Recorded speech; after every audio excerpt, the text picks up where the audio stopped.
جہاں مجلس ہو جائے وہاں بیٹھنے کا بڑا احترام ہے۔ چلو ایک واقعہ سنا دیتا ہوں کہ مسائل کے پہلے منال کہتے ہیں کہ ہم مولا سے مسائل سن رہے تھے، مولا نے کسی سے کہا تو بیان کر، وہ بیان کرنے لگا، ہم نے دیکھا کہ ہم سب رو رہے ہیں، اچانک ہم نے دیکھا ہمیں مولا دکھائی نہیں دیے، ہم دوڑ کے باہر آئے، ہم نے صحن میں دیکھا مولا سب کی چپلیں سیدھی کر رہے ہیں، مولا سب کی چپلیں سیدھی کر رہے ہیں۔ ہم نے کہا مولا ہمیں معاف کریں، ہم شرم سے مر جائیں کہ مولا ہم کس طرح کھڑے ہو پائیں گے آپ کے سامنے، آپ یہ کیا کر رہے ہیں؟ فرمانے لگے منال یہ بتا تو کس کے بابا کو رو رہا تھا؟ مولا آپ کے بابا کو اور اپنے امام کو۔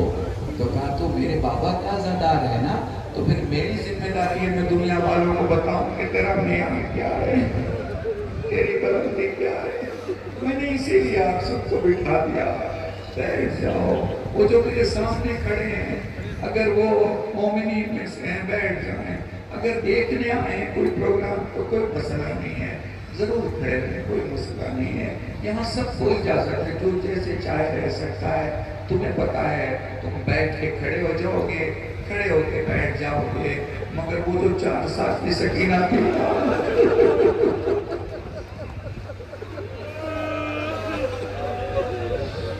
جزاکم اللہ، خدا تمہیں کوئی غم نہ دے سوائے غم سید الشہداء کے۔ میں کیسے بیان کروں تمہارے سامنے، کیسے بیان کروں، میرے پاس الفاظ نہیں ہے۔ سید سجاد سے سائل مدینے میں سوال کرتا ہے، سید سجاد سے سائل مدینے میں سوال کرتا ہے، مولا تیرے بابا کا نام سب سے زیادہ کس نے پکارا؟ سید سجاد تھوڑی دیر خاموش رہ کے فرماتے ہیں کربلا میں سب سے زیادہ میرے بابا کو میرے بھائی قاسم نے پکارا۔ وہ کہتا ہے مولا وہ کیسے؟ فرمایا قاسم اکلوتا شہید ہے جس کے پاؤں رکاب میں پھنس گئے تھے، پھر یوں ہوا جدھر جدھر گھوڑا جاتا ادھر ادھر میرا قاسم جاتا، پھر یوں ہوا ادھر کے گھوڑے ادھر ہو گئے، ادھر کے گھوڑے ادھر ہو گئے، میرا قاسم ٹکڑوں میں بڑھ گیا۔ فارسی کے ایک شاعر نے ایک تصور دیا ہے، اگر محسوس کر سکو تو محسوس کر لینا، وہ حقیقت کے بہت قریب جو واقعہ ہے اس کے بہت قریب کے کچھ شعر کہتا ہے، اس کے معنی تمہیں بتا رہا ہوں۔ وہ بے چینی کو دکھاتا ہے حسین کے، حسین قاسم کو دیکھ کے کتنا بے چین تھے۔ اپنی بزرگ ماں بہنوں کو یہ جملہ بھی ہدیہ کر رہا ہوں، حسین نے جب سارے ٹکڑے اٹھا کے اپنی عبا میں رکھ لیے، آپ کو پتا ہے جب چوٹ چہرے پر یا ہاتھ پر یا کسی جگہ پڑے وہ جگہ پھول جاتی ہے، اور جب چہرہ پھولتا ہے اور آنکھیں پھولتی ہیں پھر آنکھیں کھولی نہیں جاتی۔ وہ کہتا ہے چوٹ اتنی تھی قاسم کے جسم پر، چوٹ اتنی تھی قاسم کے جسم پر کہ لاشوں کے ٹکڑے تو حسین نے جمع کر لیے، مگر سر کے پاس بند آنکھوں کو دیکھ کے فرماتے ہیں لال آنکھیں کھول دے۔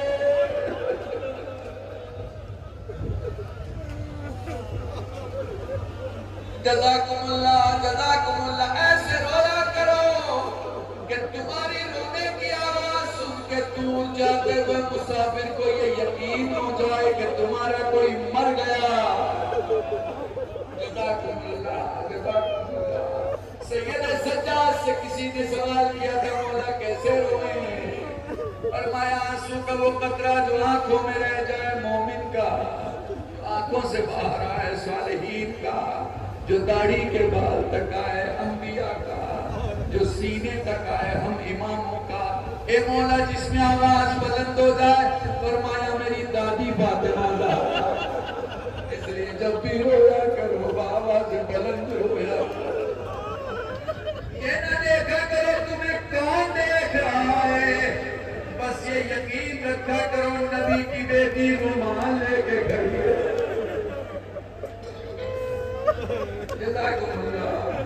جزاکم اللہ، آرام سے پڑھ رہا ہوں، آرام سے پڑھ رہا ہوں، میں پڑھ کے چلا جاؤں گا تم سن کے چلے جاؤ گے، مگر ایک ماں مجلس میں موجود ہے جس کے ایک ہاتھ میں رومال ہے دوسرا پسلیوں میں ہے۔ جزاکم اللہ، میں تمہیں کیسے بتاؤں سید سجاد سے پھر دوسرا سوال کیا گیا مولا یہ بتائیے آپ کے بابا کے لیے سخت ترین منزل کون سی تھی؟ بڑی دیر تک خاموش رہ کے فرماتے ہیں میرے بابا کے لیے سخت ترین منزل تھی علی اصغر کو گود میں لے کے کھڑا رہنا۔ وہ کہتا مولا عباس کے بازو تیرے بابا نے اٹھائے، اکبر کے سینے سے برچھی کا پھل تیرے بابا نے نکالا، پھر آپ نے علی اصغر کا تذکرہ کیسے کیا؟ فرمایا تو نے انصاف نہیں کیا، شریعت کا اصول ہے جب کوئی آخری ہچکی لے اسے 2 گھونٹ پانی ضرور دینا چاہیے۔ کربلا میں جس نے آخری ہچکی لی میرے بابا نے گردن موڑ لی، چونکہ پلانے کے لیے پانی نہ تھا، مگر جیسے ہی میرے علی اصغر نے آخری ہچکی لی میرے بابا نے گردن موڑنا چاہی، اصغر نے ہاتھوں کو اٹھا کے کہا بابا گردن نہ موڑ، بابا میرا سلام لے لے، بابا اپنا سے کہنا میں نے ہنس کے تیر کھایا۔ بڑی دیر تک روتے رہے، پھر فرمایا تو نے سوچا نہیں عباس کا بازو ضرور اٹھایا مگر کٹتے نہیں دیکھا، سینے سے برچھی کا پھل ضرور نکالا لیکن لگتے نہیں دیکھا،